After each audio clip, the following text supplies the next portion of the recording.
বুধবার কোকোভেন থানায় এলাকার সগরভাঙ্গা এলাকায় প্রাতঃভ্রমণ করেন বর্ধমান দুর্গাপুর লোকসভা কেন্দ্রের বিজেপি প্রার্থী দিলীপ ঘোষ। 29 নম্বর ওয়ার্ডের সগরভাঙ্গা এলাকায় কর্মী সমর্থকদের নিয়ে প্রাতঃভ্রমণ করেন। এরপর গোল পার্কে চা চক্রে যোগ দেয় দিলীপ ঘোষ। শুনে নেব সংবাদ মাধ্যমের কাছে তার বক্তব্য। ফার্স্ট মে মানে যে বামেদের একটা আন্দোলনের দিন ছিল, তৃণমূল এটা হাইজ্যাক করেছে। আজকে উত্তর কলকাতা সুদীপ বন্দ্যোপাধ্যায় মে দিবসের মিছিল করছে। সবই হাইজ্যাক করে, ওরা লুট করে সব জিনিস। বাংলাদেশ থেকে স্লোগান লুট করে, জয় বাংলা, নায়ক নায়িকা লুট করে। মমতা ব্যানার্জি আমাদের স্লোগান লুট করেছেন, চলো পাল্টাই। নিজস্বতা কিছু নাই তো, সব অনুকরণ, সব লুটপাট। শ্রমিক দিবসটা, শ্রমিক দিবস অবশ্যই শ্রমিকদের সম্মানে হওয়া উচিত। যারা করতো তারা কোথায় আজকে? কারখানাগুলিতে নানান দুর্নীতির অভিযোগ ওঠে এবং শ্রমিক নিয়োগকে ঘিরেও বিভিন্ন রকমের অভিযোগ ওঠে। সব জায়গায় টিএমসির নেতারা ইউনিয়নের নামে কবজা করে বসে আছে, টাকা নিয়ে লোক ঢুকাচ্ছে। গত পোস্টপল ভায়োলেন্সের ভোটের পরে আমাদের বহু কর্মীকে তারা চাকরি থেকে জোর করে ছাঁটিয়ে দিয়েছে, চাপ দিয়ে কারখানার মালিককে। আর এই যে দুর্গাপুরে দেখছেন যত প্রমোটিং হচ্ছে, যত নতুন বাড়ি ঘর হচ্ছে, তার পিছনে কে আছে?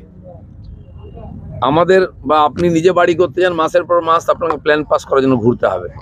আর যত বড় বড় প্রজেক্ট হচ্ছে দেখুন, জমা দিচ্ছে 7 দিনের মধ্যে কাজ শুরু হয়ে যাচ্ছে, পারমিশন চলে আসছে। কে আছে এর পেছনে? বড় নেতা আছে, তাদের হাত আছে। এই যে প্রমোটিং রাজ চলছে দুর্গাপুরেতে, তার পিছনে বিরাট চক্র আছে। সবাই জানে জায়গা জমি দখল হচ্ছে, পুকুর দখল হচ্ছে। আর রাতারাতি প্ল্যান পাস হয়ে বাড়ি হয়ে যাচ্ছে। রাস্তা নেই, ঘাট নেই, তার কোনো ঠিকঠাক নেই। কারণ কি? একটা বিরাট নেক্সাস টিএমসি নেতাতে তারা এখান থেকে কাটমানি খাচ্ছে।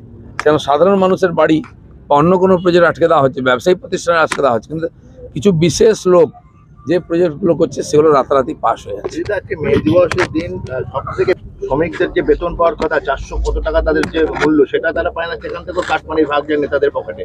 কি বলবেন?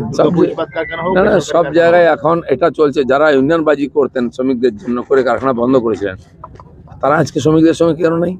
তাদের ঠিকা নিয়েছিলেন শ্রমিকদের উদ্ধার করবেন, মুক্তি দেবেন। কোথায় গেল তারা? তারা ভুলভাল আন্দোলন করে আজকে নিজের ক্রেডিবিলিটি হারিয়েছে বলে শ্রমিকদেরকে ভুগতে হচ্ছে। শ্রমিক আন্দোলন হলো কিছু নেই আজকে, তার অধিকার হয়ে বলার কেউ নাই। বলা উচিত যারা শ্রমিকদের নিয়ে রাজনীতি করেছেন, ভোটে জিতেছেন, ক্ষমতায় ছিলেন, তারা আজকে নিশ্চিহ্ন হয়ে গেছে। 2017-এর পর দুর্গাপুর মিউনিসিপ্যালিটি ইলেকশন হয়নি। টিএমসি ইলেকশনকে ভয় পায়। কেন্দ্রীয় ইলেকশন কমিশন বিধানসভা লোকসভা করে দিচ্ছে, কিন্তু পঞ্চায়েত পুরসভা ইলেকশন করতে গেলে হাত পা কাঁপে ওদের। গতবারে এখানে লুট করে ভোটে জিতা হয়েছে, এখন লুট করার মতো কবজির জন্য নেই, তাই ভোট করছে না। 4 বছর ধরে সাধারণ মানুষের গণতান্ত্রিক অধিকারকে আটকে রেখেছে ওরা। আর ইলেকশন আসুক, এরপরে ভোট তো করতে হবে একদিন একদিন, তার জবাবও পাবে। প্রচণ্ড ভয় পাচ্ছে, কারণ তাদের যা ইমেজ, এখন আর কেউ ভোট দেবে না। সেখানে গায়ের জোরে ভোট করতে হবে, সেটাও করতে পারছে না। কালকে বুদ্ধিজীবীদের একাংশ বলছে যে নো ভোট টু বিজেপি। কোন বুদ্ধিজীবী? বুদ্ধিজীবী পশ্চিমবাংলায় আছে, এসব তাঁবেদার আছে। যারা এদের টাকা খেয়েছে, ওদের টাকা খেয়েছে, সুবিধা নিয়েছে, মমতা ব্যানার্জির কাছে পুরস্কার নিয়েছে, তারা তো বলবেই ওদের ভোটে বিজেপি জেতে না। ওই বুদ্ধিজীবীদের, এরা মানে বেতনভোগ বা গৃহপালিত বুদ্ধিজীবী বানানো হয়েছে। বিজেপির ওদের ভোট লাগবে না। সমাজ আমাদের ভোট দিয়ে যেতে হবে, তখন বুদ্ধিজীবীরা কোথায় যায় দেখবো, অনাথ হয়ে যাবে তারা। কালকে আপনার প্রার্থীর উদ্দেশ্যে আপনি একটা গানের কলি শুনিয়েছিলেন, আরেক লাইন বলবেন নাকি? টিএমসির লোকেদেরকে এটাই বলতে হবে, পরদেশি পরদেশি জানা নেই। চলে গেলে অনাথ হয়ে যাবে। চলুন।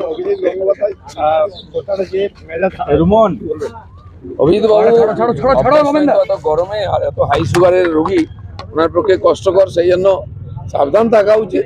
কি দরকার আছে ঝামেলায় যাওয়া? ঝামেলা করার জন্য আমাদের ছেড়ে দেওয়া হয়েছে না, আমরা করে নেবো। টেনশন তো বাড়বে, প্রধানমন্ত্রী আসছেন, গৃহমন্ত্রী আসছেন, টেনশন তো বেড়ে যাচ্ছে। মমতা ব্যানার্জিরও টেনশন বেড়ে যাচ্ছে। চলুন চা খেতে যাই।